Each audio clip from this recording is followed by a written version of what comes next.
Aujourd'hui, on code un démineur avec Godot. Le logiciel Godot, je suis en train de l'apprendre en fait, et je me suis dit que ça pouvait être intéressant que je vous partage mes avancées sur le logiciel. Donc là, je voulais coder le jeu démineur avec Godot, et puis je m'en suis bien sorti. Ça m'a pris une petite heure, et donc je vous partage mes réflexions sur ce logiciel. Alors bon, j'ai suivi quand même pas mal de tutoriels, je m'y connais en programmation. Euh, je vous montre voilà comment j'ai réussi à faire un démineur avec Godot. Il y a quand même, je m'attendais pas à ce qu'il y ait des trucs aussi avancés, notamment pour créer 100 cases, c'est pas évident dans Godot. Il y a quand même du code qui est pas mal. Donc je pense que ça peut être intéressant si vous avez envie de coder des jeux vidéo. Et puis si ça vous intéresse comment un jeu vidéo est codé, c'est aussi une vidéo qui est pour vous. Allez, c'est parti, on va coder un démineur. Bon, c'est parti. Alors, comme vous voyez, je commence vraiment de rien là. Donc, on va créer un jeu de démineur. Alors, c'était plus difficile que ce que je pensais. Après, peut-être que je m'y prends pas bien. Mais bon, donc je démarre Godot, donc c'est vraiment pour apprendre, hein. Et donc, on va commencer en créant une scène déjà qu'on va appeler le jeu. Voilà, donc le jeu, oups là, le jeu, ça va être notre point de départ. Et dans ce jeu, on va dire qu'il y a une caméra 2D. Euh, Comme ça, on va pouvoir voir déjà ce qu'on fait. Ça me semble déjà être important. Euh, Hop, et puis je vais enregistrer cette scène en disant que c'est un jeu. Ah oui, donc j'ai oublié de créer mes dossiers. Donc, bon, j'ai regardé des tutos, hein, et puis ils recommandent en général de faire un dossier sur des petits projets comme ça. Un dossier pour chacun des trois éléments qui sont en fait les assets. Donc les assets, c'est ce qui est en fait je vais y arriver. Les assets, c'est ce qui est les images et puis aussi les polices d'écriture et compagnie. Donc je mets tout ça là-dedans. Vous voyez, hop, j'ai mes images et ma police d'écriture. Ensuite, la scène, c'est pour les scènes qu'on crée. Donc là, typiquement, je viens de créer une scène que je vais enregistrer là-dedans. Hop. Et puis les scripts, ce sera pour le code. Donc j'ai ma scène de jeu. Ensuite, je vais faire ma grille. Parce que donc, c'est avant tout une grille quand même, ce jeu de démineur. Donc là, moi, je vais faire une grille de 10 x 10, hein. Et puis enfin, on va faire une scène qui représente les cases. Hop, donc ça pareil, hop. Parce que un jeu de démineur, c'est de multiples cases. Donc voilà, j'ai mes trois trucs. Donc dans mon jeu, je vais mettre une grille, n'est-ce pas? Parce que il faut bien une grille pour jouer au jeu. Tac. Donc j'ai une caméra qui filme et j'ai ma grille. Et puis ma grille elle sera composée de plusieurs cases. Donc là je vous propose qu'on regarde les cases de ce qu'on va faire. Et puis je vais arriver un peu comme un bourrin. Je vais te mettre bim toutes les images d'un coup. Est-ce que ça marche? Voilà. Bon alors là les images, bon déjà c'est tout petit, c'est normal, j'ai fait 15 pixels. Les images sont un peu floutées, j'aime pas ça. Donc je vais aller dans paramètres du projet. Je crois que c'est dans texture. Texture, voilà. Nearest. Ça me semble bien. Normalement, c'est bon. Voilà, donc là, mes textures sont plus jolies qu'avant. Donc ça, j'aimerais bien tous les mettre, voilà, ici. Euh, alors attendez, comme ça. Ouais, ça me semble bien. Voilà, donc elles sont tous sur l'image. Alors je vais quand même vérifier que tout marche bien. Donc en fait, normalement mes cases vont ressembler à ça. Quand elles sont révélées, ça va faire ça. Je mets un drapeau dessus. Alors le drapeau, on va peut-être le mettre comme ça. Voilà. Peut-être un peu plus là. Tiens, c'est pas bien aligné. C'est marrant, le pixel là, il est... Ok. Alors attendez, hop, on va bien les aligner comme ça, tac. Et puis le flag, pareil, on va l'aligner comme ça, peut-être. Alors attendez, il faut que ce soit sur la case fermée, hein. Sur la case fermée, ici c'est bien. Puis la mine, faut l'aligner aussi, voilà. Bon, donc voilà, j'ai toutes mes images. Bon, a priori, une case, elle est comme ça au début, mais on peut lui faire apparaître un drapeau. On peut lui faire apparaître une mine dessus si on perd. C'est qu'on est tombé sur une mine. Puis on va aussi mettre du texte, hein, parce qu'il peut y avoir du texte. Alors, texte, c'est label. On va aller chercher label. Et puis là, voilà, c'est du texte. Donc typiquement, il pourrait y avoir le numéro 1. Bon, là, c'est trop gros. On va aller dans Team Overrides. Et puis on va déjà préciser que, ouais, on va peut-être le mettre noir, comme ça on verra mieux. Et puis, bon, j'ai choisi une police d'écriture, mais je suis pas sûr qu'elle convienne bien.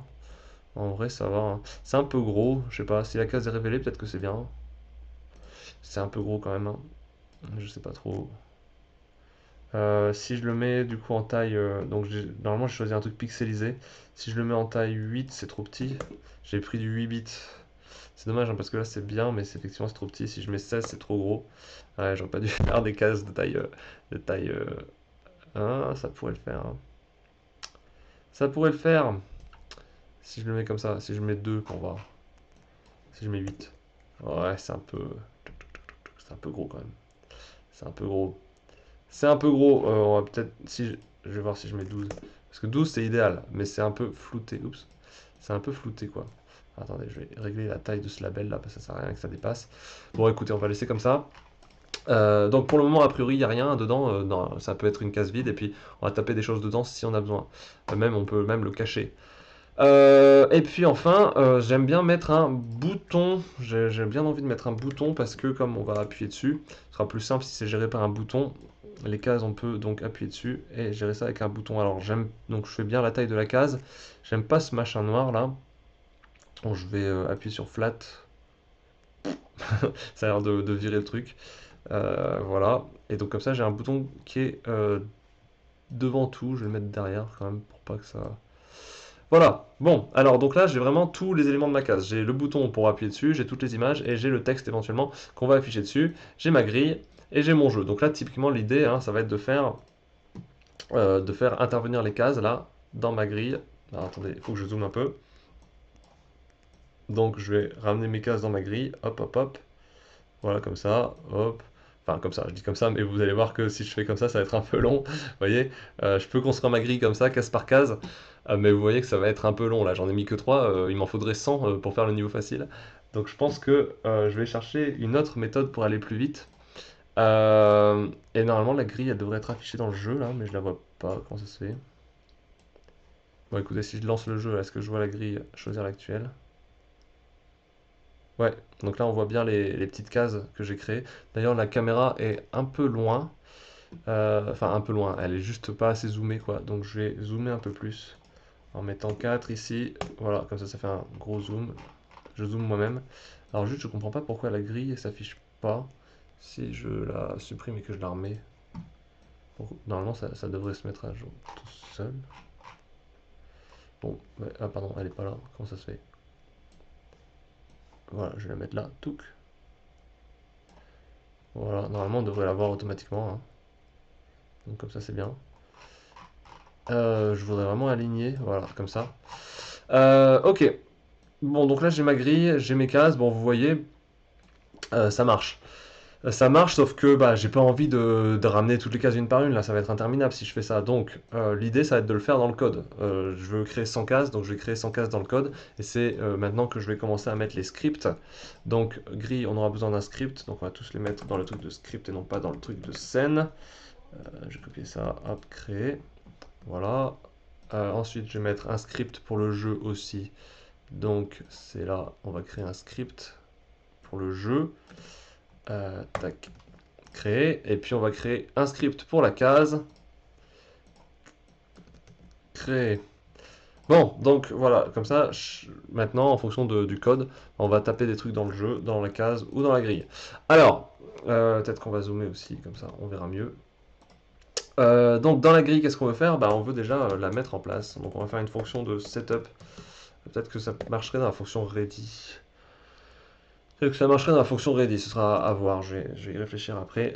Setup, donc bon, voilà, comme ça me fait une fonction qui met en place la grille. Pour le coup, peut-être que la fonction ready marcherait, je vais voir, je vais essayer de le mettre dans la fonction ready plus tard. Et donc, dans cette fonction, bah, ce qu'on veut faire, c'est créer notre matrice de cases. Alors là, en fait, je me rends compte que je ne suis pas dans le bon script. Ce serait mieux que j'aille dans le script voilà, de grille. J'étais dans le script de cases. Donc, alors, c'est-à-dire qu'en fait, là, on va pas créer les cases nous-mêmes à la main dans la grille. Ce qu'on va faire, c'est qu'on va les créer via le code. Et pour les créer via le code, j'ai longtemps cherché, j'ai fini par trouver qu'on pouvait faire ça. Qu'on peut faire en fait un truc qui s'appelle preload. Preload, alors c'est quoi déjà? Donc c'est ça, on va dire var case égale preload de, et puis il faut aller chercher, bah là il me les propose de toute façon, il faut aller chercher les cases là, hop. Donc là, ça va me permettre d'instancier en fait les cases dans la grille. Et donc, on va en créer 100. Donc peut-être qu'il nous faudrait la taille de la grille. Pour le moment, je vais mettre la taille de la grille constante. Voilà, je vais dire, hop, on va faire des cases de 10 x 10, comme ça on ne se pose pas de questions. Je pourrais évidemment changer ça plus tard. For i in range taille, donc comme ça on sait qu'on va mettre 10 lignes for i j in range taille, 10 colonnes. Et on va avoir une liste de cases quand même, donc je sais pas, case list, je vais créer ces trucs. Donc case list var case list, pour le moment elle est vide, et on va la remplir dans cette fonction. Donc pour que ce soit une matrice, il faut faire une liste de listes. Donc pour avoir une liste de listes, donc ça va être une liste de listes, case list, ça va être une liste de listes. Et donc je vais créer mes petites listes là que je vais remplir. Là ici en fait ce que je voudrais mettre c'est dans ma nouvelle liste la case que je crée. Comme ça je vais créer 100 cases et je vais les ajouter une par une dans la petite liste ici. Alors il y a un code pour ça. Le code pour ça c'est de dire qu'on va instancier une liste, donc instancier une case, donc case.instantiate. C'est proposé ici.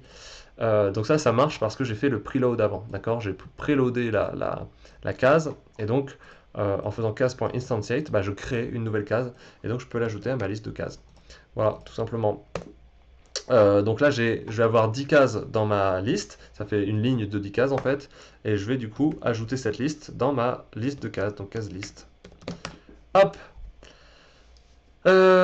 Case, je vais réussir à écrire le code, case list.append. Non, ça marche pas. Point append. Yes! Bon voilà, donc là j'ai ma liste de cases à la fin. Alors il est pas content, pourquoi il est pas content? Inst not declared in current scope. Ah oui, je devrais le mettre dans L.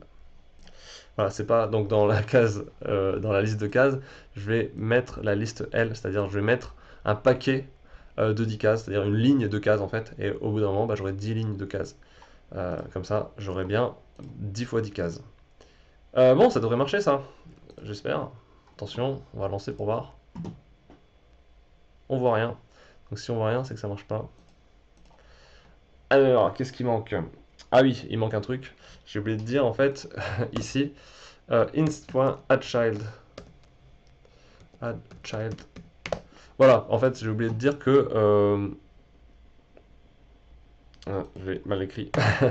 C'est pour ça que ça râle. addChild.ist. Voilà, je vais y arriver. Donc en fait, ça c'est une fonction qui dit que ma grille, donc là je suis dans le script qui est associé à la grille, je lui ajoute une case en tant qu'enfant. Donc comme ça, elle aura exactement comme si moi je l'avais fait à la main. Hein. Hop, moi j'ai rajouté un enfant à la main. Là, c'est le code qui le fait. Cette fonction dit cette nouvelle case qu'on a créée, hop, ça va être un nouvel enfant. Donc bim, elle aura 100 cases qui vont se créer quand le jeu va se lancer. Là, normalement, ça devrait marcher. Merde, toujours pas. Pourquoi ça marche pas? J'ai bien sauvegardé. Non, ça marche pas. Alors, on va essayer de comprendre pourquoi. Pourquoi ça marche pas?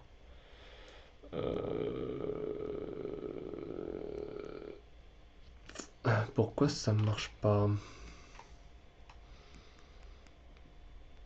J'aurais bien aimé que ça marche, je vous avoue.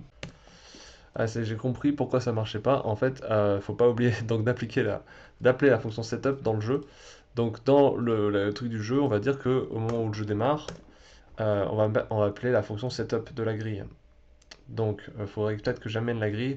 Donc là, je ramène la grille en appuyant sur CTRL, comme ça je peux appeler la grille ici. Je fais grille.setup. Et c'est bon, c'est ma fonction setup, je l'appelle quand je lance le jeu. Voilà, donc parfait.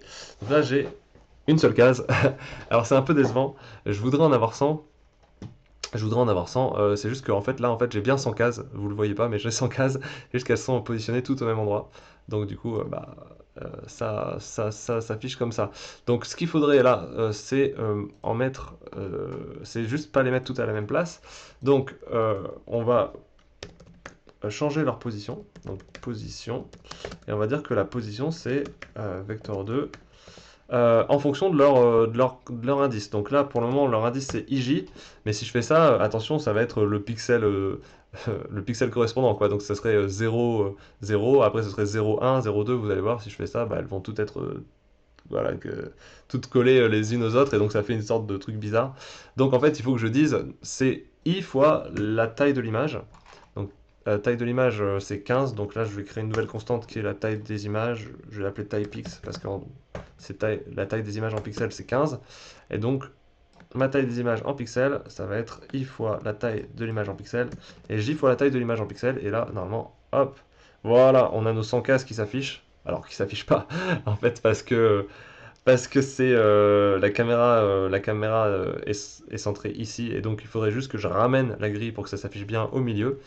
Euh, je vais juste regarder un peu sur le jeu là. Regardez, donc là moi je veux que la grille elle s'affiche comme ça, en carré ici en plein centre. Donc en fait il faudrait que j'ai la moitié de la grille qui soit là, la moitié de la grille qui soit là. La position de la grille elle va être ici, hein. Donc moitié de la grille, moitié de la grille. Donc la taille de la grille c'est ça. Et donc ici je veux la position moitié de la grille, la position de moitié de la grille. Et je vous fais remarquer que ça c'est dans les négatifs, que ce soit pour x ou pour y, parce que dans les jeux la partie positive de y est là, la partie positive de x est là. Donc ici on va chercher les côtés négatifs. Donc on veut moins la taille de la grille sur 2 ici, moins la taille de la grille sur 2 ici, pour x ou pour y. Donc on va aller chercher ça. Donc la taille de la grille, c'est juste la taille en termes de pixels fois le nombre de cases. Ça, je devrais peut-être l'appeler nombre de cases. Bon, bref, on s'en fout. Donc, je vais changer la position de la grille. Donc, position égale, et puis je vais faire ce que je vous ai dit. Je reprends ce code-là, tag vector 2, taille fois taille pix. Voilà. Ah oui, mais on a dit qu'on divisait par 2, n'est-ce pas? On a dit que c'était du côté négatif. Donc on met un moins. Et là, normalement, ça va être bien centré. Waouh, qu'est-ce que c'est beau. Bon, voilà, donc on a notre grille. Bon, là, vous voyez, on peut interagir un peu avec elle. Ça fait d'ailleurs des trucs très moches avec les boutons. Je déteste ça. Je vais tout de suite aller dans les cases et je vais dire... Alors, je sais pas comment retirer ce truc blanc. Je me suis pas encore renseigné là-dessus. Par contre, ce que je sais faire, c'est mettre le bouton derrière tout le reste. Donc le bouton est derrière tout le reste, donc là il n'y a plus le machin blanc qui est affiché, à part sur les bords là, c'est bon. Écoutez, on va s'en contenter pour le moment. Donc voilà. Ok, bon, j'ai ma grille qui est bien affichée. Donc là maintenant, on va peut-être aller sur les cases et on va commencer à interagir avec, parce que pour le moment on ne peut pas vraiment interagir avec. Donc on va dire si on appuie sur un bouton, donc on va aller chercher les nœuds du bouton. Si le bouton est pressé, si le bouton est... Je vais peut-être ramener ça, hop. Si le bouton est pressé, connecté, bah là il va se passer que en fait on clique sur la case. Donc je vais créer une fonction qui s'appelle clickDown. Et puis cette fonction clickDown, bah c'est parti, on va la créer. Func clickDown. Si on clique sur la case, qu'est-ce qui se passe? Alors peut-être que sur les cases, on va leur donner des objectifs. Donc par exemple, on va dire une case, elle doit être, elle peut être minée. J'ai oublié de mettre un var. Elle peut être minée, donc si elle est minée, on va mettre vrai. Si elle n'est pas minée, on va mettre faux. Donc là, je crée une variable qui s'appelle minée, qui est fausse au départ. Elle peut avoir un drapeau sur elle. Est-ce qu'on a mis un drapeau ou pas? Alors vous allez voir, je fais toujours un peu de franglais, hein. Donc là, minée, flaguée, on va dire. Et puis, est-ce qu'elle est révélée? Revealed, révélée, c'est plus rapide en français. Bon, au départ, il n'y a rien de vrai, hein. Au départ, elle n'est pas minée, elle n'est pas... il n'y a pas de drapeau, elle n'est pas révélée. Et quand on clique dessus, donc là c'est ma nouvelle variable, bah, on va dire il y a deux situations. Si elle est minée, bah là ça explose. Donc on va créer un signal. Les signaux, c'est des trucs qu'on va transmettre au jeu pour dire explosion. Donc explosion, ça va vouloir dire défaite, hein. Explosion.emit, donc on émet le signal d'explosion. Bon, ça on l'utilisera pour plus tard, hein. Ça c'est vraiment une perche que je me tends à plus tard, où on parlera de l'explosion, de la perte du jeu. Sinon quoi? Eh ben sinon, figurez-vous que bah, elle va être révélée.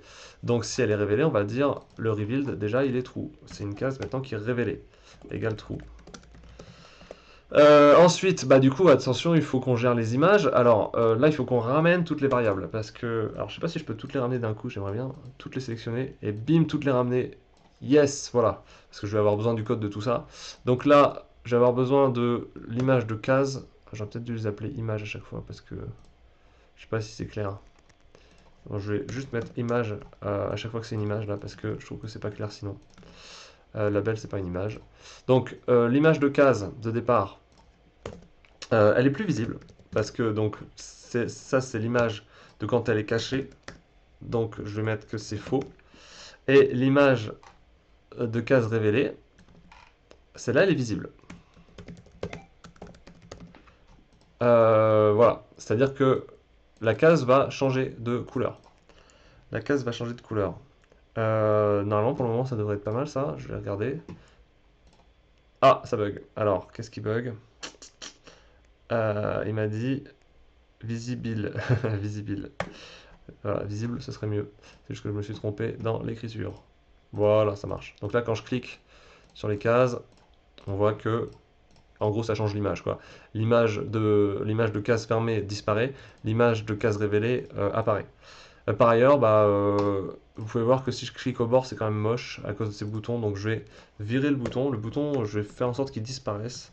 Donc pour qu'il disparaisse, je peux faire Q.free. Et là, le bouton, il va disparaître au moment où je clique sur la... Alors attendez, Q.free avec un tiré comme ça. Normalement... Donc là, bon, ça marche toujours, mais regardez, hop, voilà, le bouton, il disparaît. Bon, il y a quand même le petit artefact blanc, là. Je pense qu'il y a un moyen de le virer, mais bon, pour le moment, j'y arrive pas, donc tant pis. Il apparaît quand même un peu, au moins, il reste pas longtemps. Ok, bon. Donc comme ça, j'ai réussi à afficher les cases. Bon, alors, ce qu'on sait dans le démineur, c'est que normalement, quand on clique sur une case vide, boum, ça devrait en fait révéler toutes les autres cases vides autour. Parce que quand on clique sur une case vide, là par exemple, si je clique sur cette case-là, si elle est vide, il s'avère qu'on sait que toutes les cases autour n'ont pas de mine. Donc ça révèle toutes les cases. Donc je peux peut-être déjà faire cette fonction-là. Et pour faire cette fonction-là, en fait, ça se gère au niveau de la grille, ça se gère pas au niveau des cases. Donc il faut que je fasse un signal. Il faut que je dise, là on va émettre un signal, alors je sais pas, par exemple on va l'appeler le signal d'ouverture, on émet un signal d'ouverture. Voilà, et donc je vais créer ce signal, hop, ouverture.emit, signal ouverture. Ouverture. Et il faudrait peut-être qu'on sache de quelle case il s'agit. Donc on va transmettre l'identité de la case. Ouais, la position. Voilà, on va transmettre la position de la case. Donc comme ça, dans la grille, on pourra savoir de quelle case il s'agit. Donc là, on a un petit problème juste, c'est que la grille, là, quand je vais dans la grille, vous voyez, il n'y a pas les cases, elles sont pas là. Tout à l'heure, moi, ce que je pouvais faire, c'est aller dans le bouton et puis sélectionner, vous voyez, tous les signaux que peut m'envoyer le bouton. Là, en fait, le signal d'ouverture de la case, il est là, le signal d'ouverture. Si la case était dans la grille, j'aurais pu aller chercher le nœud correspondant. Mais là, dans la grille, j'ai rien d'affiché. C'est-à-dire que je ne peux pas aller chercher le nœud. Regardez, il n'y a aucun nœud disponible. Donc, c'est-à-dire que je dois faire 100% à travers le code. Donc, dans la grille, là, il faut que 100% moi-même, je dise qu'on peut lui envoyer un signal d'ouverture de case. Et donc, pour ça, il y a une fonction de code qui est que quand je fais mon instantiation ici, je vais dire que je vais connecter le signal ouverture. Donc c'est la fonction connect. Je connecte le signal ouverture à une fonction qui va traiter ce signal. Donc que je vais appeler onOuverture. Donc ça, si j'ai bien compris, c'est une sorte de convention. Et donc là, il râle parce que je n'ai pas encore créé la fonction. Donc je vais créer la fonction onOuverture. Hop. Et donc on a dit qu'on transmettait la position. Voilà. Donc là, j'ai ma fonction onOuverture qui va du coup traiter le signal émis.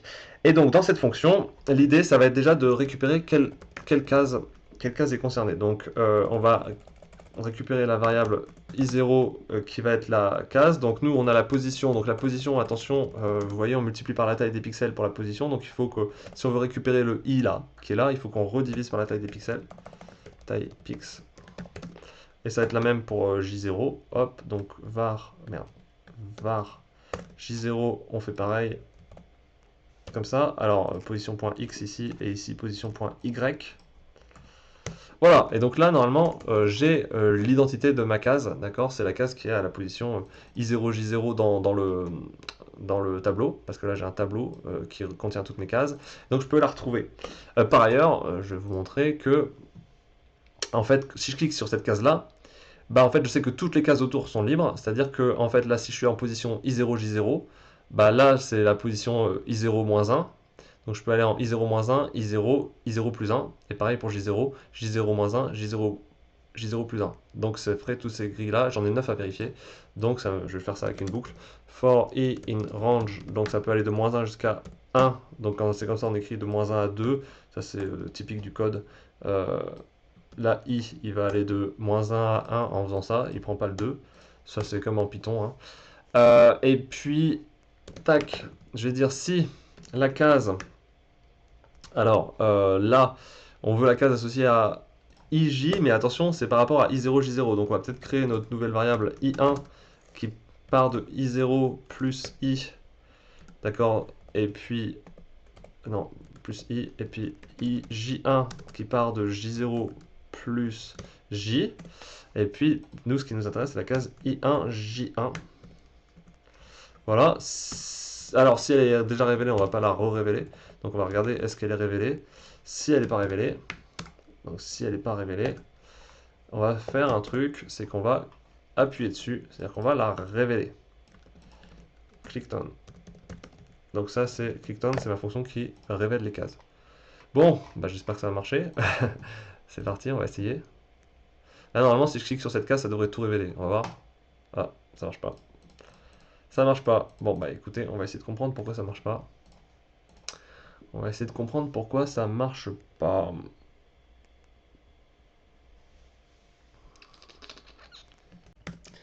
Ok, alors j'ai trouvé plusieurs problèmes.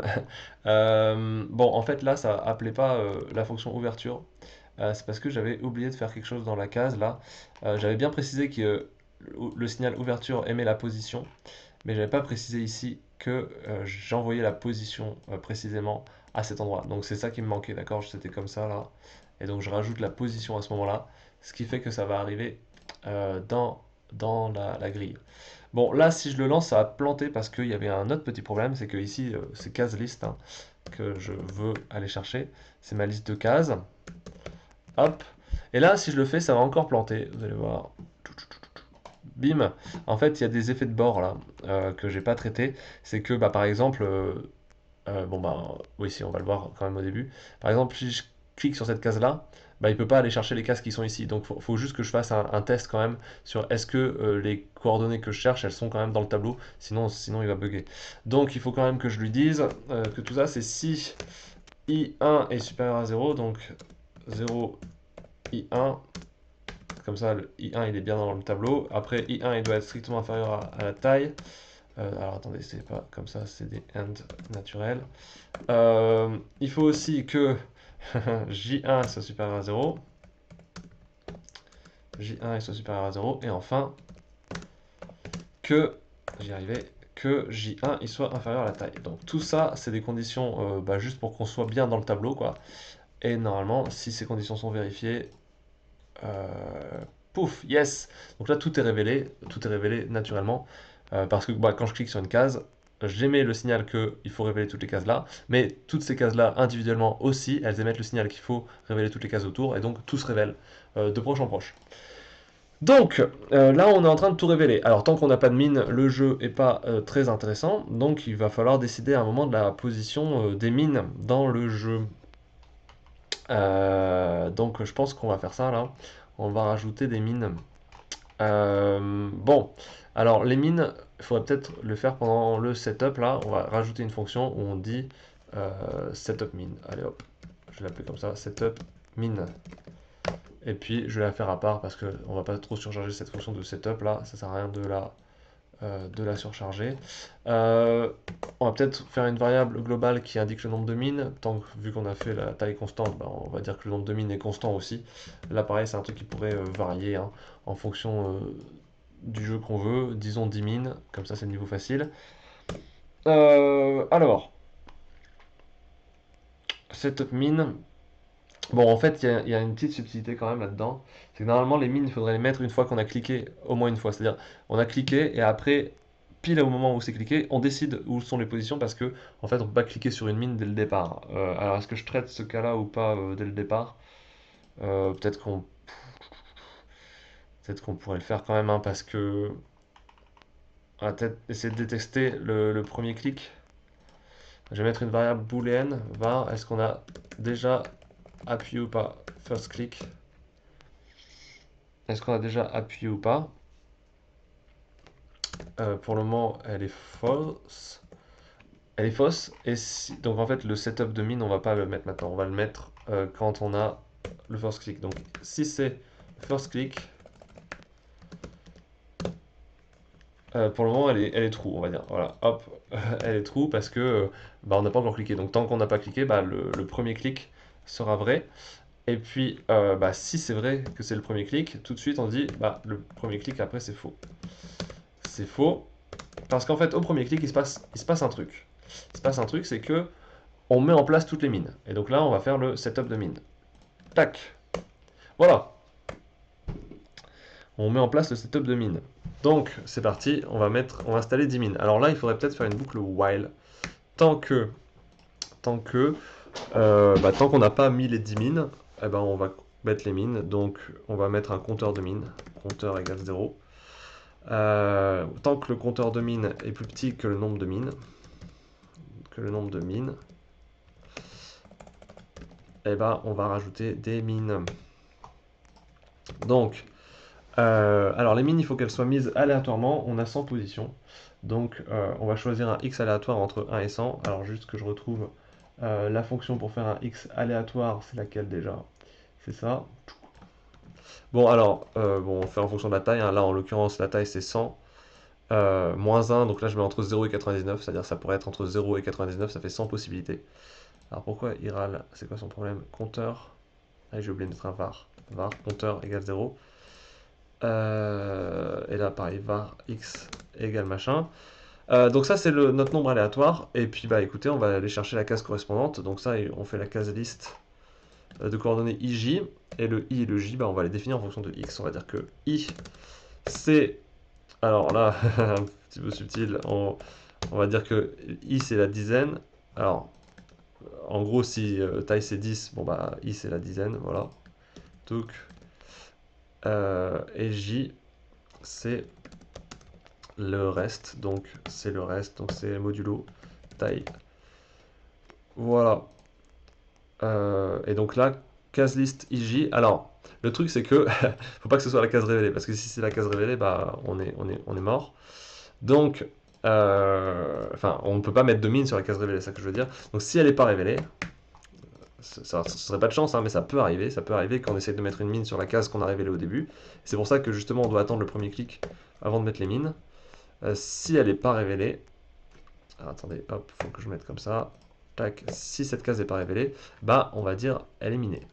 Hop, mint égale true. A priori au départ les cases sont pas minées, mais là hop, on met des mines. Par ailleurs, si on a mis une mine, bah on augmente le compteur. La seule situation où on n'augmenterait pas le compteur, du coup, ce serait si on tombe sur la case sur laquelle on a cliqué au départ. Et à ce moment-là, bah, le compteur n'augmente pas et il faut du coup trouver une autre case. Bon, ça arrive rarement, hein, mais il faut quand même traiter ce cas-là. Sinon, on pourrait avoir seulement 9 mines dans le truc. Voilà, donc on a notre mine qui s'est installée. Toutes nos mines sont installées là. Et une fois qu'on a installé nos mines, c'est pas suffisant parce qu'il faut aussi bah, qu'on fasse un compteur de mines dans chaque case. Donc là, j'ai toutes mes mines qui sont installées. On va aussi mettre un compteur de mines dans chaque case pour savoir quelles cases sont vides, quelles cases ont un compteur non nul. Bon là, pour le coup, ouais, on va faire aussi un truc qui s'appelle setup compteur du coup. Setup compteur func. Je vais y arriver. Setup compteur mine. Allez hop. Setup compteur mine. Donc on va peut-être l'activer. Donc on va faire setup mine. Ça c'est la première étape. Setup compteur mine.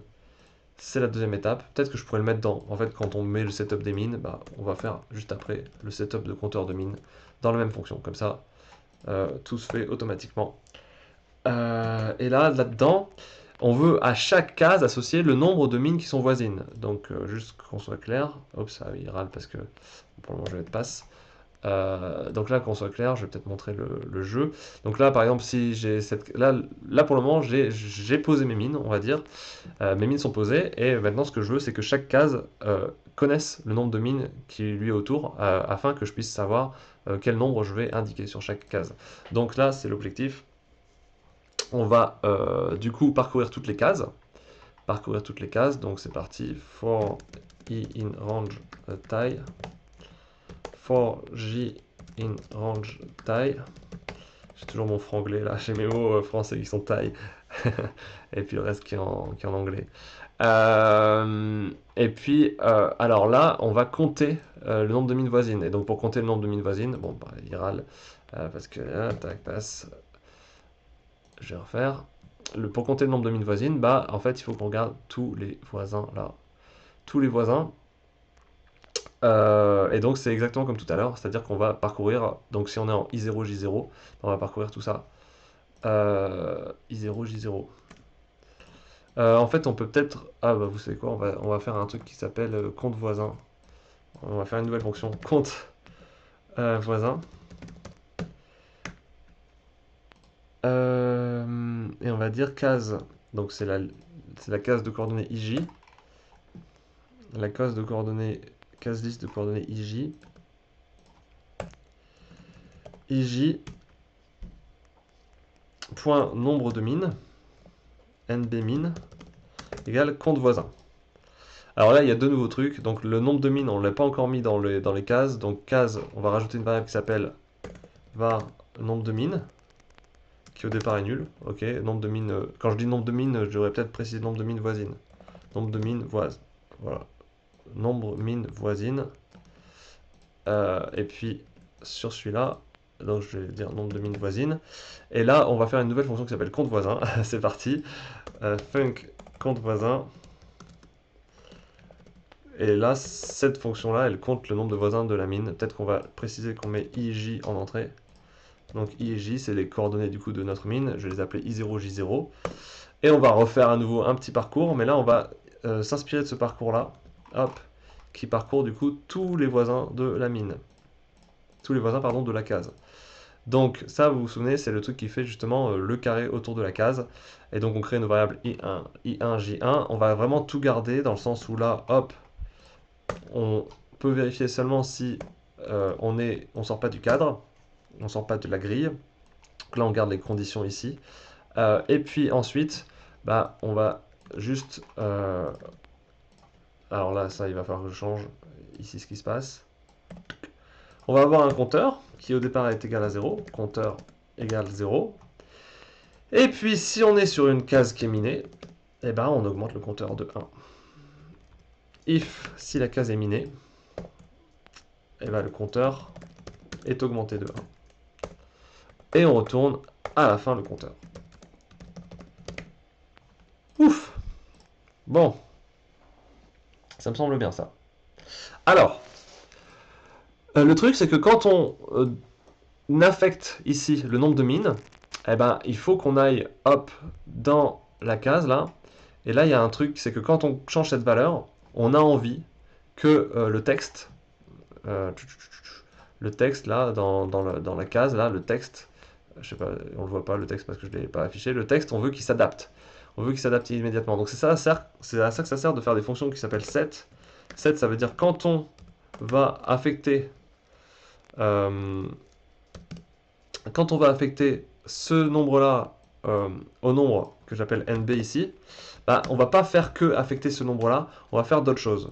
Donc déjà, on va dire effectivement, lui, il vaut le nouveau nombre, mais en plus, on veut que le texte du label, donc label, on veut que le texte du label, c'est-à-dire le texte qui va être affiché, soit égal au nombre de mines. Donc, on veut que ce soit la chaîne de caractères qui correspond au nombre de mines.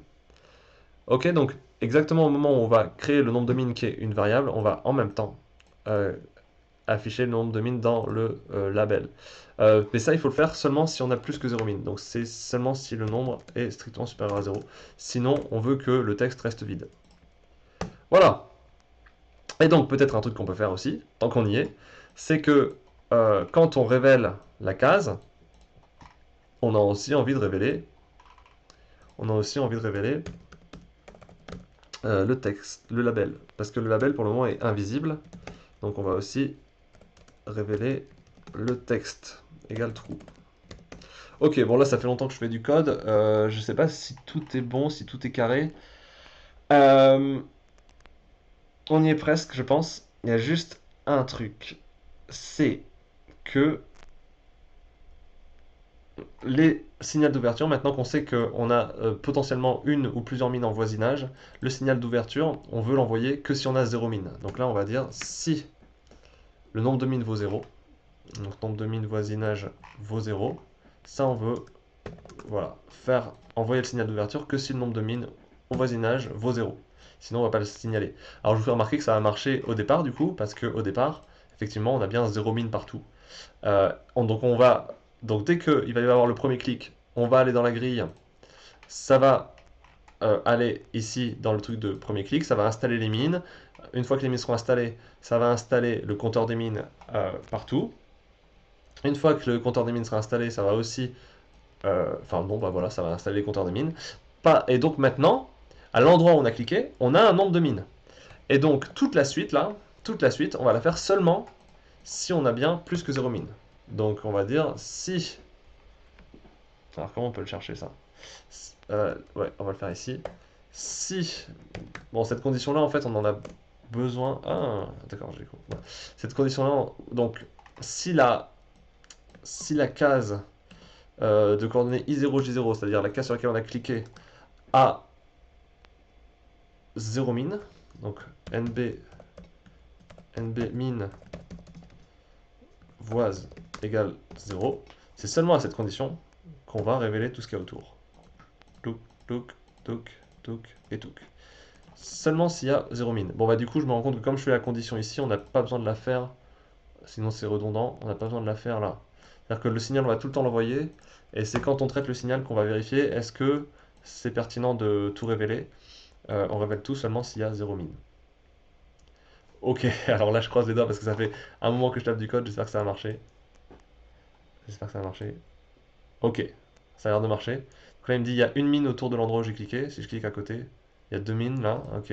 Une mine. Une mine encore, purée. Ah, waouh, c'est parfait, ça marche trop bien. Ça marche trop bien. Donc, bah, ça a l'air de bien marcher là, hein. On va essayer d'avancer un petit peu avec les. Bon, c'est dommage que les 1 soient pas centrés. On va essayer d'avancer un petit peu avec les drapeaux maintenant parce que j'ai bien envie de mettre des drapeaux. Mais ça a l'air de vraiment bien marcher là. Donc là, je sais pas, il y a une mini. Donc là, visiblement, il y a une mine ici. Donc si j'appuie là, ça devrait aller. Voilà. Ouais, ça a l'air de bien marcher. Ok, bon, on va continuer là-dessus. On va continuer. Oups. Ah, là j'ai cliqué ici.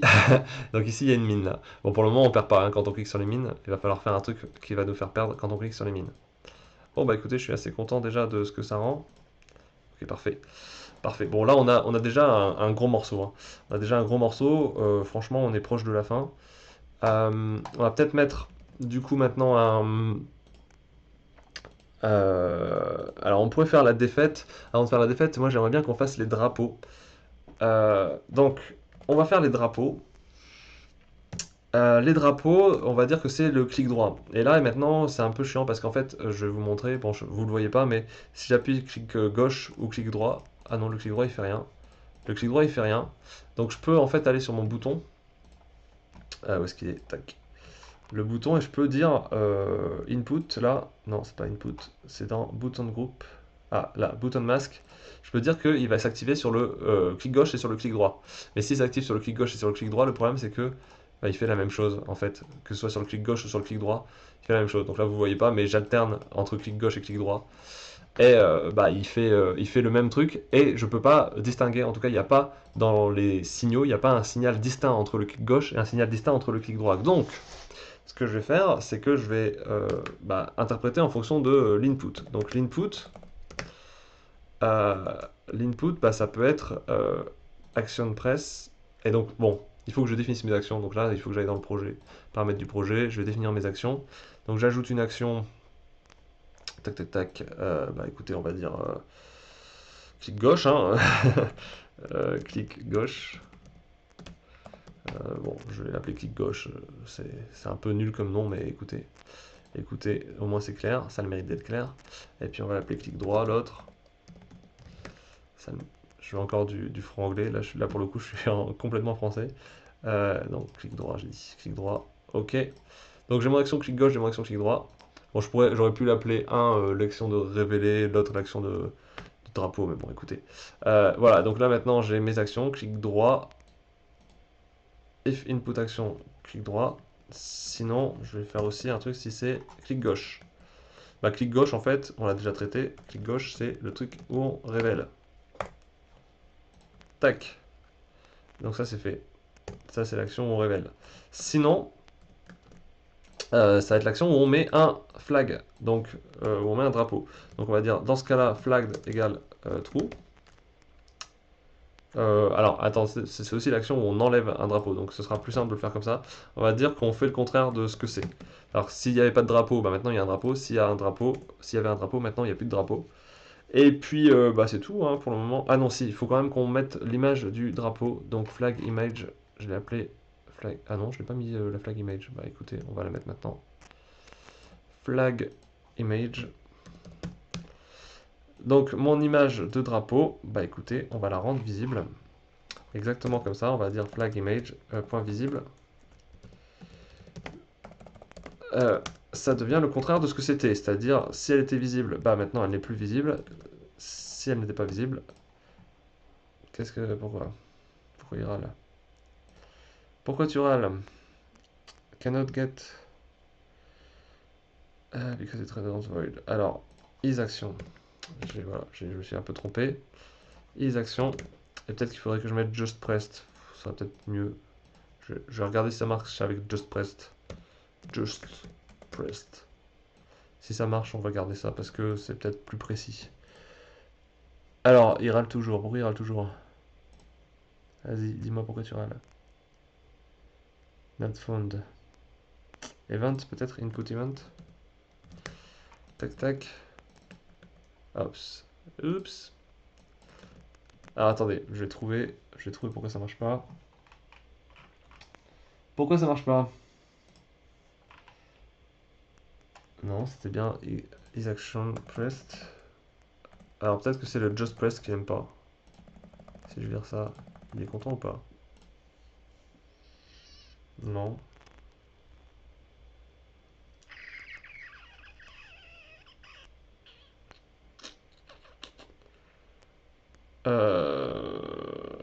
C'est parce que j'ai mis press et pas pressed. Eh ben, désolé, je suis pas encore hyper familier. Is action just pressed. J'y arrivé. Voilà, je suis pas encore familier avec tous les noms des trucs. J'espère que ça va marcher. Ouais, non, ça marche pas. Ça marche pas parce qu'en fait, just pressed, il faut vraiment que ce soit pile au moment où ça appuie. On va juste mettre pressed. Alors, ça devrait marcher. Ah non, putain, ça marche pas. Alors, ça marche pas. On va essayer de comprendre pourquoi. On va essayer de comprendre pourquoi. Press et pas pressed. Eh ben, désolé, je suis pas encore hyper familier. Is action just pressed. J'y arrivé. Voilà, je suis pas encore familier avec tous les noms des trucs. J'espère que ça va marcher. Ouais, non, ça marche pas. Ça marche pas parce qu'en fait, just... Ok, alors j'ai trouvé le problème. Donc j'ai essayé différents trucs là. Et en gros, j'ai l'impression que le problème majeur, c'est juste que c'est pas très bien associé là. Donc unbutton pressed. En fait, j'aurais mieux fait de choisir un autre signal. Typiquement, plutôt de dire unbutton down. Voilà. Euh, Quand le bouton est en train d'être appuyé, donc il est down. Parce qu'il est, voilà, je l'ai mis là. Donc je vais mettre ça là-dedans. Et là, normalement, ça devrait bien marcher. Si le bouton est down, donc is the action just pressed. Voilà, je vais mettre ça et ça là. Et lui, je vais le virer. Je vais déconnecter le signal. Je peux le disconnecter ou pas? Déconnecter. Tac. Alors, il râle. Pourquoi il râle? Oui, c'est parce que l'orientation n'est pas respectée. Bon, voilà, là, ça marche bien.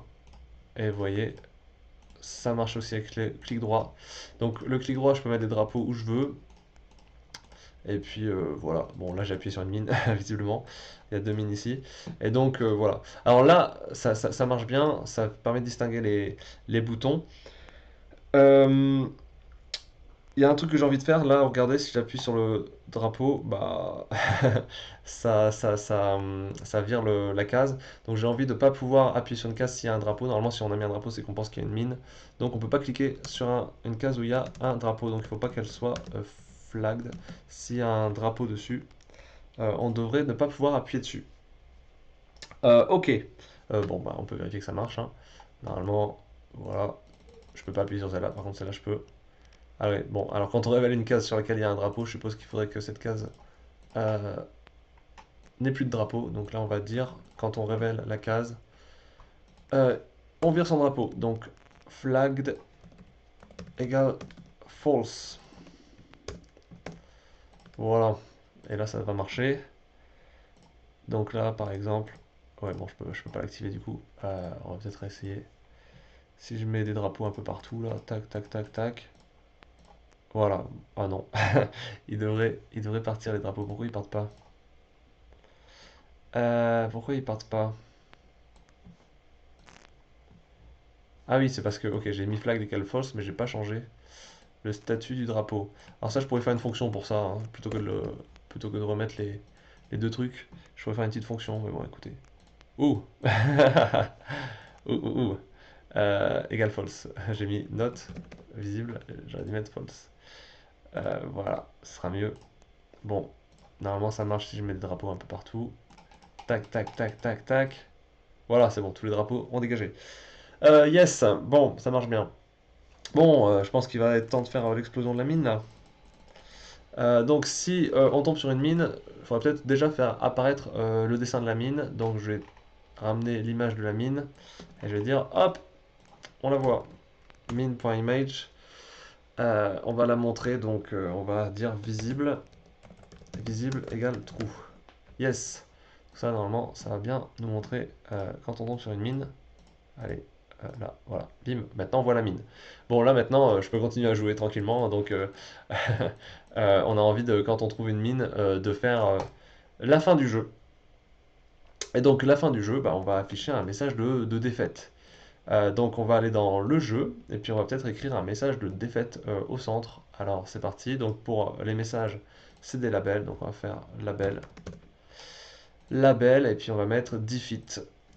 En gros sur le label. Donc le texte sera defeat, bam. Puis bon, on va peut-être essayer de styliser un peu. Bon, je centre à peu près. Euh, alors, bon, j'avais une police d'écriture, donc autant essayer de l'utiliser quand même. Voilà, ça fait un peu plus jeu vidéo. Un peu plus jeu vidéo. Et puis on va peut-être augmenter la taille. Font size, je sais pas moi, si je mets je vais essayer de garder un multiple de 2. Oula, 256 c'est peut-être un peu gros. 128. 128. Merde. Je vais y arriver. 128. 128 c'est gros aussi. Bon bah écoutez. 128 ce sera 64 du coup. 64 c'est encore gros. Bim, c'est vraiment une grosse défaite ça. 32. Allez, 32 c'est bien. 32 c'est bien. Ok. Bon, la taille du coup est un peu grande. Et puis on va le mettre en rouge. Comme ça va mettre le seum aux personnes qui perdent. En rouge. Et puis on va mettre une ombre peut-être pour styliser un petit peu le machin. Voilà. Outline. C'est quoi ça? Ça fait du. Bon, je sais pas ce que ça fait. Bon, voilà, on a un message de défaite.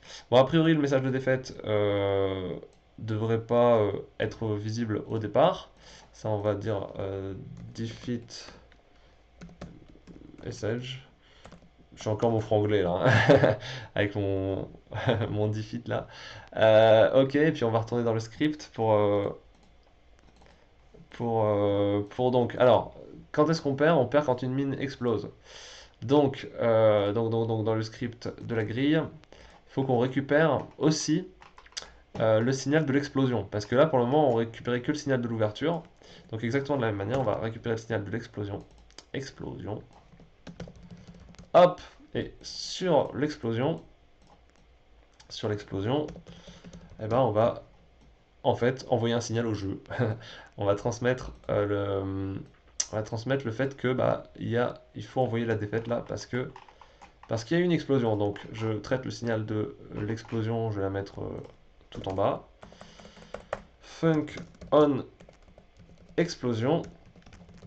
S'il y a une explosion, eh ben écoutez, on a perdu. Donc on va dire, je vais l'appeler peut-être le signal de défaite, defeat signal emit.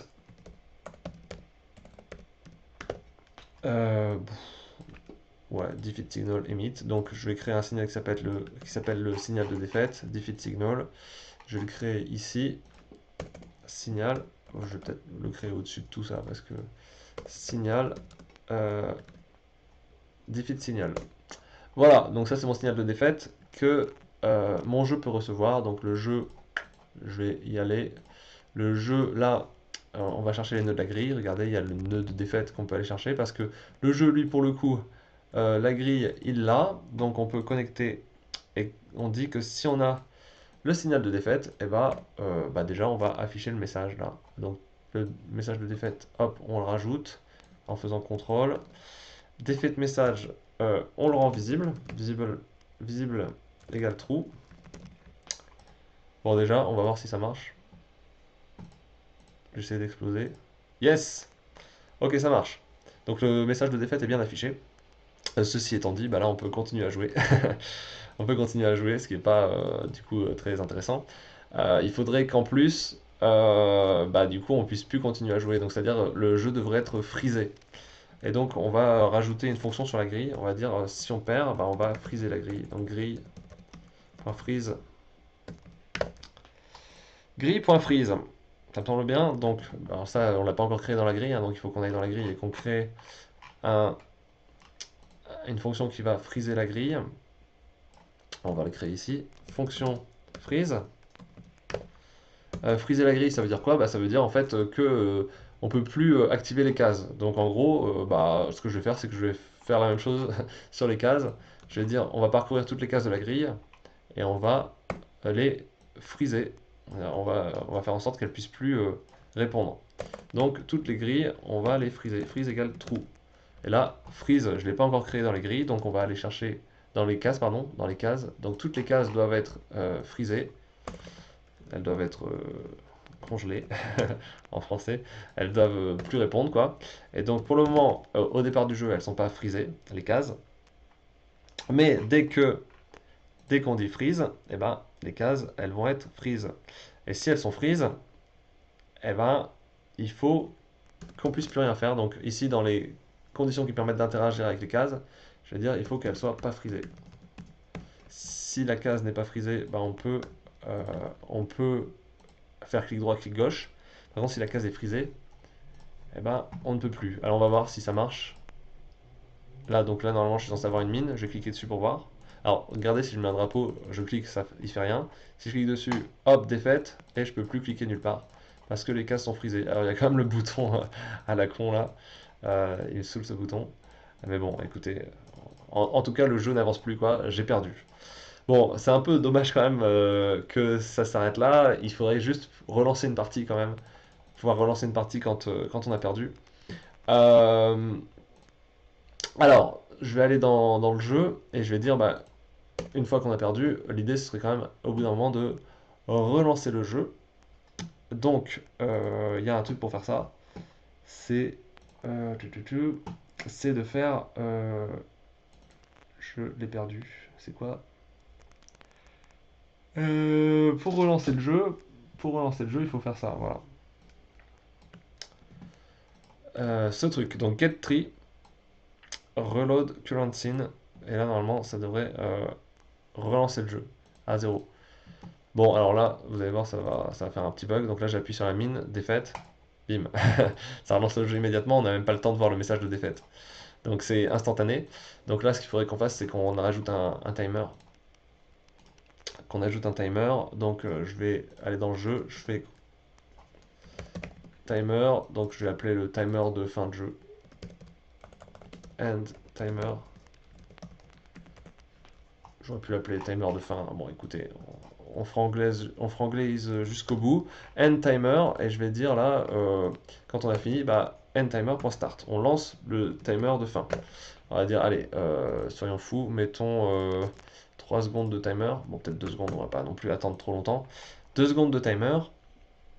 Et puis, on va récupérer le signal du timer. Donc, nœud du timer, on va dire quand timeout, ça veut dire quand le timer se termine. Quand le timer de fin se termine, et bah, à ce moment-là, on redémarre le jeu. Et donc, on va voir, ça devrait marcher. Donc là, je vais répéter. Bim, 1, 2. Voilà, ça redémarre. 1, 2, ça redémarre. 1, 2, ça redémarre. Voilà, on peut faire comme ça. On peut faire comme ça. On pourrait aussi proposer à l'utilisateur d'appuyer sur le clic pour que ça. On pourrait aussi proposer à l'utilisateur d'appuyer sur le clic pour que ça marche, pour que ça fasse pour que ça fasse la relance. Bon, je pense que je vais laisser le timer, ça me semble bien. Le timer, c'est pas mal. Euh, il faut juste qu'on fasse la condition de victoire, parce que là pour le moment on a fait la condition de défaite, la condition de victoire on l'a pas encore faite. On va peut-être juste écrire un message de victoire pour le jeu, hop, comme ça on aura les deux. Donc je peux faire juste CTRL D pour copier le message de défaite là, comme ça j'aurai un nouveau message de défaite. Voilà, l'idée c'est quand même de le transformer en message de victoire, donc on va écrire victory, victory. Celui-là on va le centrer, tac, comme ça. Et puis on va mettre des couleurs qui correspondent à la victoire quand même. On va pas le mettre en rouge, on va le mettre en vert. Voilà. En vert, voilà, un peu jovial ce vert quand même, non? Où est-ce qu'il y a la saturation là? Hop, voilà. On va aller chercher la victoire joyeuse, la victoire verte. Hop, comme ça. Bon, voilà, à peu près comme ça. Et puis donc victory, donc là c'est quand on gagne, on est content. Il faut du coup qu'on mette dans la grille une condition de victoire dans son script. Il faut qu'on vérifie la victoire. Donc, bah écoutez, on va faire une fonction qui check la victoire. Check victoire. Alors, on gagne à quelles conditions? Bah, on gagne si toutes les cases qui n'ont pas de mine ont été révélées. D'accord? Donc, on va parcourir toutes les cases. Donc, c'est parti, on parcourt toutes les cases. Et dès qu'on tombe, donc si on tombe sur une case qui n'est pas révélée, donc une case qui n'est pas révélée, donc si elle n'est pas révélée, et en même temps, elle est pas minée, donc si on tombe sur une case qui n'est ni révélée ni minée, ça veut dire qu'il reste une case à révéler. Ok? C'est-à-dire que le jeu n'est pas gagné. Le jeu sera gagné quand toutes les cases, quand toutes les cases non révélées contiennent une mine. Alors, oui, là il râle parce que j'ai pas mis le truc. Donc, s'il reste une case non minée à révéler, bah à ce moment-là on dit non, il n'y a pas de victoire, on retourne que c'est faux. Sinon, il y a victoire, donc on retourne que c'est vrai. True. Voilà. Et quand est-ce qu'on vérifie la victoire? Bah, on va vérifier la victoire. On va vérifier la victoire quand on ouvre une case. C'est-à-dire à chaque fois qu'une nouvelle case est ouverte, bah, on va regarder est-ce que c'est gagné ou est-ce que c'est pas gagné. Donc on va dire si on a gagné, je vais le faire à la toute fin, c'est après avoir révélé toutes les cases. Après avoir révélé toutes les cases. Si on a gagné, eh ben, on va envoyer un signal. Exactement comme on a envoyé un signal de défaite, ben, on va cette fois envoyer un signal de victoire. Victory signal. Victory signal. Et donc je vais aller le créer tout en haut. J'avais créé mon signal de défaite en haut. Bah là, je vais créer un signal de victoire. Victory signal. Voilà, écoutez, je pense que ça va bien le faire. Donc je retourne dans le jeu. Là, on va essayer de récupérer le signal de victoire que nous envoie la grille. Donc on le connecte. Voilà, il est là. Il est où? Il est là. Et bah écoutez, qu'est-ce que j'ai foutu? Non, je l'ai mis dans la grille, c'est pas bon. Je vais déconnecter ça. Donc là j'ai fait une erreur. Déconnecter. Et en fait je l'ai connecté à la grille alors que moi je veux le connecter dans le jeu. Donc dans le jeu, là je veux connecter le signal de victoire. Connecté, voilà. Donc c'est le jeu qui est connecté au signal de victoire de la grille. Et donc dans ce cas-là, eh ben, on va lancer exactement comme tout à l'heure. Le message de, cette fois pas de défaite mais de victoire, donc je vais le rajouter. Alors pour le moment il s'appelle defeat message, je vais l'appeler victory message. Victory message. tac. Alors, je vais le cacher. Et puis, le victory message, on va le mettre, merde. On va le mettre dans la liste des machins. Victory message, il va être visible exactement comme le defeat message. Bon, bah, on freeze la grille encore. Et puis, on lance le timer de fin. Alors, bon, peut-être qu'on va l'essayer, mais on va peut-être pas résoudre un démineur en entier. On va l'essayer sur un démineur simple. On va mettre juste 3 mines. Si on met juste 3 mines, est-ce que ça va marcher? Bon, ça a marché. Attendez, il y en a que deux là. Ok, ça marche. Allez, c'est bon, il y a bien 3 mines. Bon, attention, des mineurs très compliqués. Voilà. Yes, ça marche. Bon, trop bien. Trop bien, trop bien. Donc je suppose qu'avec 10 mines, ça marcherait aussi. Ok, bah écoutez, je pense qu'on est bien là. Je pense qu'on est bien. Euh, Il y a juste un dernier truc qu'on pourrait rajouter, c'est un chrono. On pourrait rajouter un chrono. Donc là, ce que je vous propose, c'est qu'on finisse par ça, qu'on mette un petit chrono qui va décompter en fait le temps qu'on fait. Donc ça, c'est un nouveau truc, je vais appeler chrono. Hop. Une nouvelle scène. Et du coup, bah, un chrono, voilà, c'est un temps, quoi. Donc, il va y avoir juste du texte. Alors, éventuellement, je pourrais le styliser un peu plus, hein. Je pourrais mettre, je sais pas moi, un beau fond et tout ça. Là, je vais juste mettre du texte. Je vais juste mettre du texte et puis on va du coup. Alors, je sais pas s'il y a un truc qui fait automatiquement les chronos dans le dans Godot. Euh, Moi, j'ai un peu cherché, mais pas beaucoup, hein. J'ai pas trouvé, donc je vais le faire moi-même. Ça a pas l'air trop dur à faire. Donc, je vais juste, pareil, comme d'hab, mettre ma police d'écriture. Comme ça me fait un petit thème commun quand même au truc. Alors, je sais pas, je vais peut-être le mettre en taille 16 pour voir. C'est bien 16 ou pas? Ah, c'était déjà 16. Si je mets 32. 32, c'était gros, non? On va laisser cette taille-là. Ok, bah, on va voir à quoi il ressemble. Tiens. Si je rajoute un chrono là dans le jeu, hop, ça a l'air pas mal. Je le mets là dans le coin. Ouais, c'est pas mal. Bon, voilà, j'ai mon chrono et après, bah, l'idée c'est que le chrono il va se lancer. Donc, je vais faire un script associé au chrono. Donc, on va l'appeler script. Ah non, merde, là il est sur le label. Script associé au chrono. Donc, ça va être script.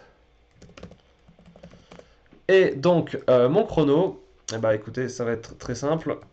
Euh, il lui faut un timer, hein, parce que sans timer, il va pas avancer beaucoup. Donc, je vais aussi lui mettre un timer. Timer. Et le timer, il va compter une seconde. Voilà. Je le connecte. Euh, Tac. Hop. Donc, le chrono, il est activé par défaut. Et c'est, voilà, toutes les secondes, il va compter. On va compter le nombre de secondes. Donc, var seconde, var minute. Au départ égale 0. Au départ égale 0. Et puis, on va aussi mettre le label, hein, tant qu'à faire. Hop. Voilà. Ce qu'on va dire, c'est qu'à chaque fois que le chrono s'épuise, bah, on va hop, augmenter une seconde. Voilà, on augmente une seconde, et puis si bah, on atteint 60 secondes, si le nombre de secondes égale 60, et bah, on remet les secondes à 0, et les minutes sont augmentées. Voilà, donc là j'ai mes minutes et mes secondes, et après il n'y a plus qu'à mettre ça dans le label, parce que le label, bah, a priori, il faut le changer. Donc le label texte, label.text égale. Et là, alors c'est un peu chiant parce que, disons qu'on a une minute, il ne faut pas juste mettre un 1 tout seul. Enfin, si on veut respecter le chrono, il faudrait mettre 0, 1. Donc là, je vais juste faire un petit truc pour dire si le nombre de minutes est inférieur à 10. Alors on va peut-être mettre un truc qui correspond au text min, le texte des minutes, text min, var text min. Alors attendez, il faut que je le mette au bon endroit. Pour le moment, il est vide. Pareil, on va faire un truc avec text seconde. Alors ça, je pourrais le faire dans une fonction aussi, hein, parce que là, je vais écrire deux fois la même chose. Bon, j'ai un peu la flemme de faire la fonction, mais en vrai, ce serait rentable, hein. Text min, je lui ajoute 0, donc je mets un 0 qui va démarrer en fait. Voilà, c'est chiant. Insert, tac. Je vais y arriver. Donc je le commence par un 0, Et puis, bah après, je lui mets les minutes qui sont affichées. Voilà. Donc ça, c'est quand il est plus petit que 10. Après, s'il est plus grand que 10, bah, c'est bon, ce sera deux chiffres. Et s'il est plus petit que 10, bah, il faut que je commence le chiffre par un 0. C'est pareil pour les secondes. Donc, je vais faire la même pour les secondes. Comme je vous dis, j'aurais pu faire une fonction, ça aurait peut-être été plus pratique, hein. Peut-être été plus pratique. Bon, écoutez, c'est pas grave. C'est pas grave. On va se contenter d'être un peu moche. Le texte des secondes. Le texte des secondes. Je vais appeler texte, pas texte. Texte, seconde, et je mets seconde, yes. Et donc le label texte, bah, ça va être les minutes, le texte des minutes, plus deux points pour le séparer, plus le texte des secondes. Et voilà, je pense qu'il n'y a pas besoin de faire plus. Peut-être qu'il faut juste relancer le timer, parce que là le timer est fini, donc on relance le timer, timer, point start, et c'est parti. On va écouter, il n'y a plus qu'à voir si ça va marcher. Tac. Ah. Ça marche pas de ouf, hein. Ça marche pas de ouf. Alors pourquoi? Pourquoi ça marche pas? Un timer, timeout. Pourtant j'ai bien dit que le timer... Qu'est-ce qui s'est passé?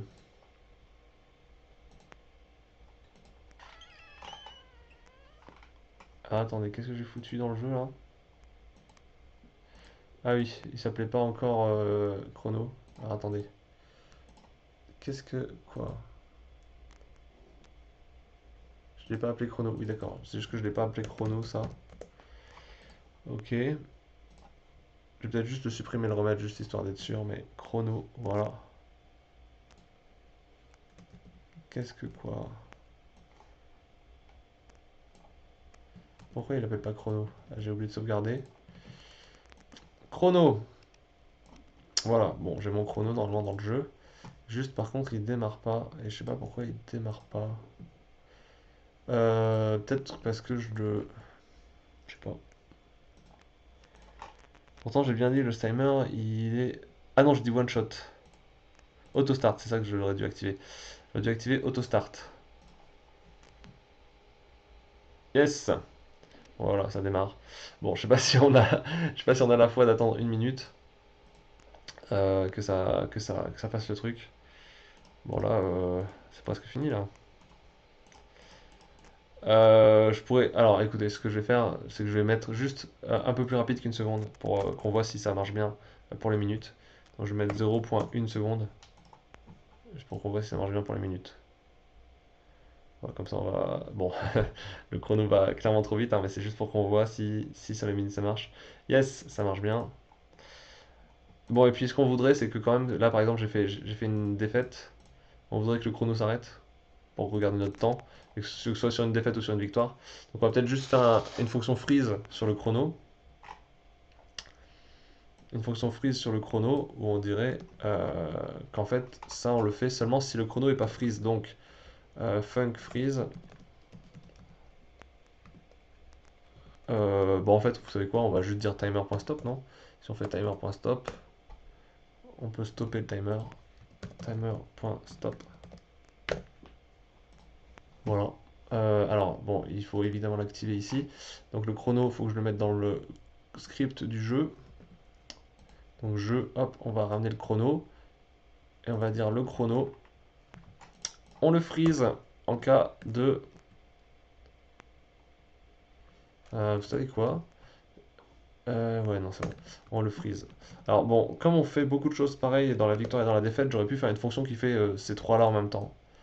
Parce que sinon c'est une Reddit là. Là c'est une Reddit. Ça j'aurais pu appeler ça la fin du jeu et puis faire une fonction qui fait les trois en même temps. Ça aurait été peut-être plus efficace. Bon là normalement si je perds, ça devrait arrêter le chrono. On va voir.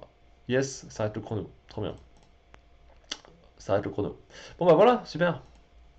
Je pourrais même afficher le chrono en dessous de la défaite ou en dessous de la victoire pour indiquer voilà le temps.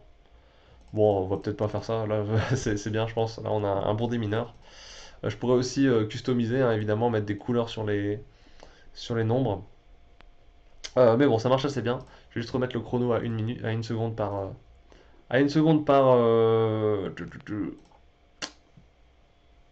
tic. Où est-ce qu'il est le chrono? Voilà. Je vais juste le remettre à une seconde. Et puis voilà, on a notre magnifique démineur. Bon, bah, écoutez, j'espère que ça vous a plu. Pendant ce temps, je fais le démineur. J'espère que ça vous a plu.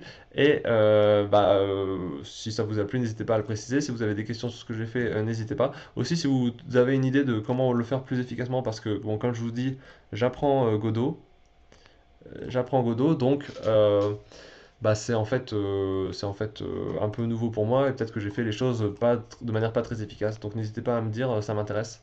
Ça m'intéresse de savoir si j'aurais pu faire mieux certaines choses. Par exemple, s'il y a déjà des horloges déjà mises dans le truc, puis aussi surtout ces trucs-là, les boutons là sur les côtés, si vous pouviez me dire comment on les retire, parce que ça, franchement, je ne sais pas faire. Et ça m'intéresse de savoir. Et puis si vous connaissiez pas Godot, bah, j'espère que ça vous a appris des choses. J'ai décidé de laisser le truc un peu brut, comme ça, avec mes erreurs. Comme ça, je me dis, bah, peut-être que vous allez apprendre justement en voyant mes erreurs aussi. Et bon, je pense que, enfin, je vais peut-être speeder un peu la vidéo parce que je parle peut-être un peu lentement. Mais bon, voilà, voilà, j'espère que ça vous a bien plu. En tout cas, prévenez-moi en commentaire sur ce qui vous a plu ou bien ce que vous pensez que je peux améliorer. Et puis moi, je vais continuer à faire des petites vidéos. Allez, salut! Voilà, j'espère que la vidéo vous a plu. Si vous avez des défis comme ça à me donner sur des choses à faire en Godot, ça m'intéresse parce que voilà, j'ai envie d'apprendre et donc n'hésitez pas à me proposer des petits défis de choses à coder, je pourrais en faire des vidéos. Voilà, si c'est pas trop dur, si c'est pas trop long à faire, je regarderai ça. Et si ça vous a plu, bah dites-moi parce que voilà, ça m'intéresse d'avoir vos avis. Ah oui, et puis donc, si vous avez aimé, laissez un pouce bleu et puis abonnez-vous, ça fait toujours plaisir. Allez, salut!